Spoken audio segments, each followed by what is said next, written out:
मैं अपना तारुफ़ करवाता हूँ। मेरा नाम मोहम्मद शाहिद शफ़ीक है, डिस्ट्रिक्ट एंड सेशन जज हूँ और इस वक्त इस सिंध जुडिशल एकेडमी में पढ़ाने का काम करता हूँ। जजेस को पढ़ाता हूँ, प्रोसिक्यूटर्स को पढ़ाता हूँ और साथ साथ कुछ आप जैसे जो ऑफिसर्स होते हैं उनको भी पढ़ाने के काम में हूँ।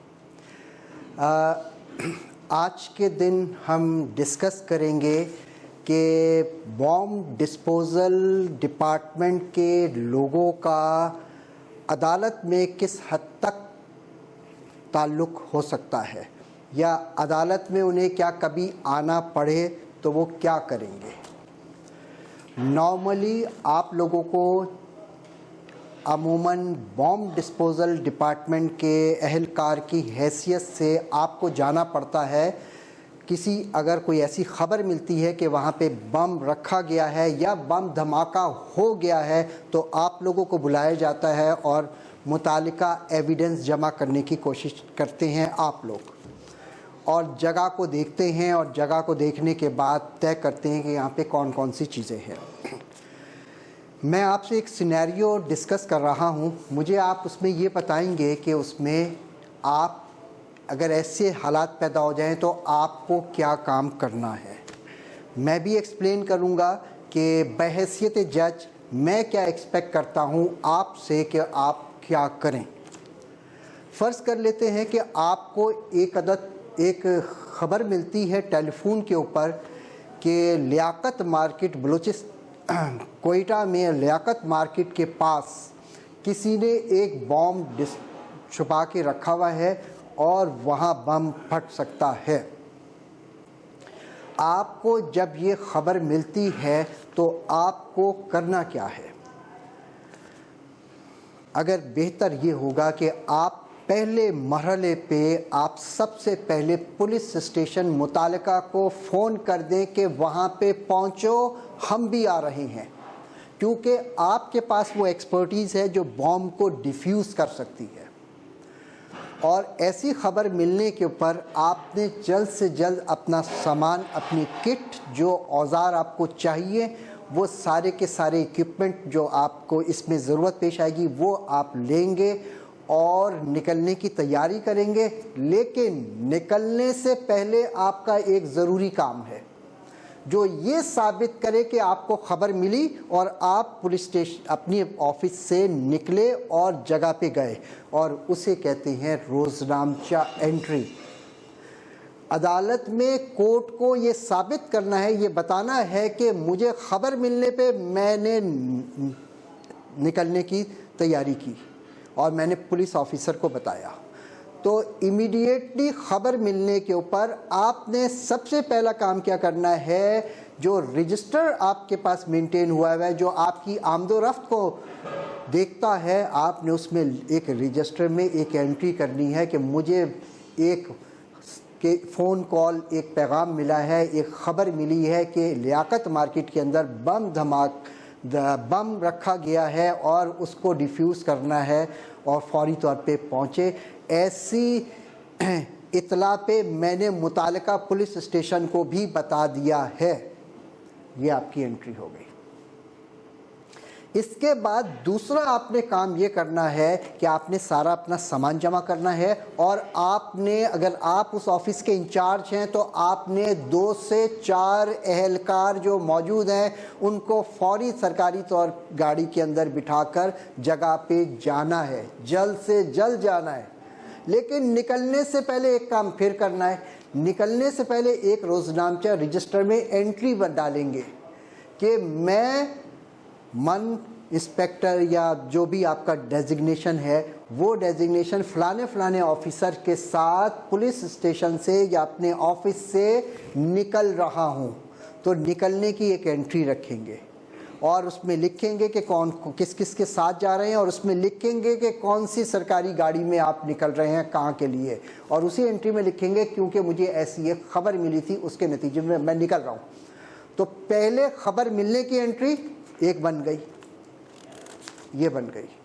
दूसरी निकलने की एक एंट्री बन गई और निकल के फौरी तौर पे आप जगह जहाँ पे वो ख़बर मिली है वहाँ पहुँचे। हो सकता है पुलिस ऑफिसर आपसे पहले पहुंच चुके हों, कार्डन ऑफ किया पुलिस ऑफिसर्स के साथ मिलकर, आपने उस जगह को पहचानने की कोशिश करी, वो जगह कहाँ है, उस जगह पे पहुँचे अपनी तैयारी के साथ, साजो सामान के साथ, जो हिफाजती आपकी किट होती है उसके साथ गए, उसको डिफ्यूज़ किया।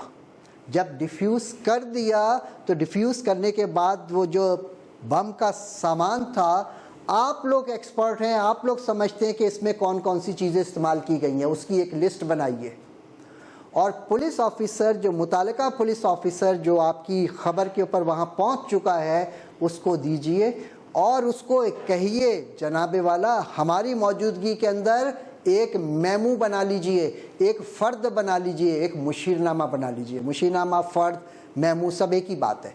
तो यानी वहाँ पे ये चीज़ें रिकवर हुई हैं, इस चीज़ों को लिख लो और लिख कर मुझे गवाह भी बना लो, मेरा साइन भी ले लो। तो आपने पुलिस ऑफिसर को बावर करवाना है कि मेमू बनाओ, मेमू बनाने के बाद जितनी चीज़ें मैं तुम्हारे हवाले कर रहा हूँ इनका जिक्र मेमू में करो और लिखो कि मैं आया और मैंने डिफ्यूज़ किया, इस अमल को लिखो, मेमू बनाओ, मेरा दस्तखत लो, मुझे पढ़ के सुनाओ, मुझे पढ़ के सुनाओ मेमू में क्या लिखा है, फिर मैं दस्तखत करूँगा और ये हो जाएगा। आपने पुलिस ऑफिसर को ये भी कहना है कि पुलिस ऑफिसर साहब, मैं यहाँ आया हूँ, कुछ तस्वीरें खींच लो, मेरी बम जब मैं कर रहा था उसकी तस्वीरें खींच लो, मेमू बन रहा है इसकी तस्वीरें खींच लो, साथ साथ तस्वीरें भी खींच लो, ताकि अदालत में जब गवाही के तौर पे पेश किया जाए तो ये मालूम हो कि मैं गया हूँ और मैंने ये काम किया है। तो कानून शहादत कहता है मॉडर्न डिवाइस से जो एविडेंस कलेक्ट करेंगे वो काबिल कबूल होगी, तो वो काबिल कबूल एविडेंस हो जाएगी। जब ये कार्रवाई हो जाए तो आप फिर वहाँ से वापस आएंगे अपने ऑफिस में। जब वापस आएंगे तब फिर एक एंट्री करेंगे, वापसी की एंट्री, और उस वापसी की एंट्री में आप बताएंगे मैं इस सिलसिले में गया था, अब वापस आया हूँ हमरा अपने साथियों के, अपने स्टाफ के, और ऐसी रिपोर्ट, ऐसी एंट्री रखता हूँ। ये जो 3 एंट्रीज़ आ गई, ये 3 एंट्रीज़ अदालत में ये बात साबित करने के लिए ज़रूरी है कि आपको ख़बर मिली, नंबर 2 आप पुलिस स्टेशन से या अपने ऑफिस से निकले, नंबर 3 कार्रवाई करने के बाद वापस आए। कार्रवाई की कागज़ आपके पास इसलिए नहीं है कि कार्रवाई तो उसने की है पुलिस ऑफिसर ने, तो वो कागज़ उसके पास चला गया। जब भी आपको अदालत गवाह की हैसियत से बुलाएगी तो आपने खाली हाथ नहीं जाना, आपने अपनी 3 एंट्रीज़ लेके जाना है। ना सिर्फ 3 एंट्रीज़ लेके जाना है बल्कि इन 3 एंट्रीज़ की कॉपीज़, अटेस्टेड कॉपीज़ फौरी तौर पे पुलिस ऑफिसर को भेजना है जो इन्वेस्टिगेशन कर रहा है। उसको कहना है पुलिस फाइल में लगाओ ये मेरी 3 एंट्रीज़, ताकि उसको आसानी हो जाए, क्योंकि हर वो काम, हर वो एविडेंस जो केस में ज़रूरी है वो पुलिस फाइल में होनी ज़रूरी है। तो आपने 3 एंट्रीज़ बनाई, वो रजिस्टर में तो एंट्री की थी लेकिन उसको हाथ से लिखा, अटेस्ट किया और भेज दिया पुलिस ऑफिसर को, वो अपने पास रिकॉर्ड में रखेगा। यानी उससे ये पता चल गया कि पुलिस ऑफिसर अपनी कार्रवाई में, अपनी इन्वेस्टिगेशन में ये बताने की कोशिश करेगा कि मैंने किसी और से मदद ली है, और वो कौन थे? बॉम्ब डिस्पोजल वाले लोग, और उन्होंने आने के बाद ये काम किया। अदालत में कुछ दिन के बाद आपको नोटिस आता है कि आओ और आने के बाद गवाह के तौर पे अपना बयान दो। कभी कभी प्रोसिक्यूटर मदद करता है आपकी कि कैसे बयान देना है, वो सवाल पूछता है। कभी कभी प्रोसिक्यूटर आपसे एक ही सवाल पूछता है, बता दो जज साहब को क्या हुआ। तो ये ज़रा सा मुश्किल काम हो गया। अब इसमें आपको बहुत अहमियत, आपको खुद सारी बातें बतानी है। वो पूछता, छोटे छोटे सवाल करके आपको आसानी हो जाती, लेकिन यहाँ पे मसला क्या हुआ कि उसने कहा जज साहब को बता दो। तो अब जज साहब को बताना है, अब आप बताने जा रहे हैं। बताने का तरीकाकार कुछ ये होगा, थोड़ी देर के लिए हम तसव्वुर कर लेते हैं कि जज साहब हमारे साथ बैठे हुए हैं और मैं गवाह हूँ, मैं बॉम्ब डिस्पोजल वाला गवाह हूँ। मैं जज साहब के सामने जाता हूँ और जज साहब को गवाही देने जा रहा हूँ और प्रोसिक्यूटर हमारा ज़रा थोड़ा इतना मददगार नहीं है।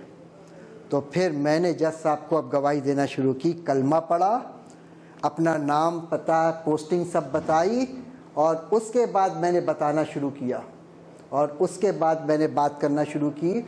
और वो बात क्या थी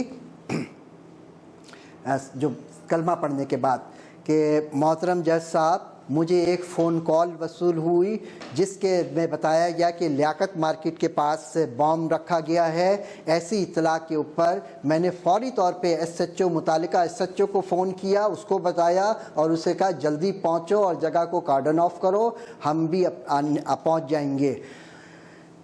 जब मैंने फ़ोन कर दिया तो फौरी तौर पर अपने रोज़नामचा रजिस्टर में एक एंट्री रखी और एंट्री रखने के बाद इन तमाम हक़ाइक़ को मैंने एंट्री में लिखा। वो एंट्री जनाब ये है जिसे मैं पेश करता हूँ जनाबे वाला। इसके बाद मैंने अपने 3 अहलकार जो मेरे साथ थे उनको मैंने कहा कि तैयार हो जाओ। मैंने अपनी किट रखी, अपना सारे इंस्ट्रूमेंट्स रखे, बॉम्ब डिफ्यूज़ करने वाले, और मैं उनके साथ सरकारी गाड़ी में तीनों अपने अहलकारों के साथ, जिसमें एक अकबर था, एक सलीम था, एक जावेद था, इन तीनों के साथ सरकारी गाड़ी में मैं निकला। और निकलने से मैंने पहले एक और एंट्री की जनाब, मैं वो एंट्री भी पेश करता हूँ। इसके बाद जनाब वहाँ पहुँचा तो पुलिस ऑफिसर वहाँ पे मौजूद थे। उनको मैंने कहा कि ठहरो, मैं पहले बॉम्ब डिफ्यूज़ करूँ। उन्होंने कार्डन ऑफ किया हुआ था, मैंने बॉम्ब डिफ्यूज़ कर लिया और करने के बाद वो सारा जो मटेरियल था वो पुलिस ऑफिसर के हवाले किया। एक छोटी सी लिस्ट बनाई और उसको कहा इन चीज़ों का जो ये मिली हैं उनके ये नाम हैं। मैंने वो लिस्ट दी और IO साहब से कहा बराए मेहरबानी इन सारी कार्रवाई में आप कार्रवाई करें और इस कार्रवाई की तस्वीरें भी खींच लीजिए और इस जगह का नक्शा भी बना लीजिए और एक मेमू फ़र्द भी बना लीजिए, मुझे गवाह बना लीजिए और मेरे साइन ले लीजिए। चुनाचा उन्होंने जब कार्रवाई कर रहे थे उस वक्त भी उन्होंने तस्वीरें खींची थी और जब मेमू बना रहे थे तब भी उन्होंने तस्वीरें खींची और वो मेमू बनाया, मेमू पे मुझसे साइन लिए, एक फ़र्द बनाया, उस फ़र्द पे मुझसे साइन लिए और वो फ़र्द जो है जनाबे वाला, मैं फ़र्द भी पेश करता हूँ आपको।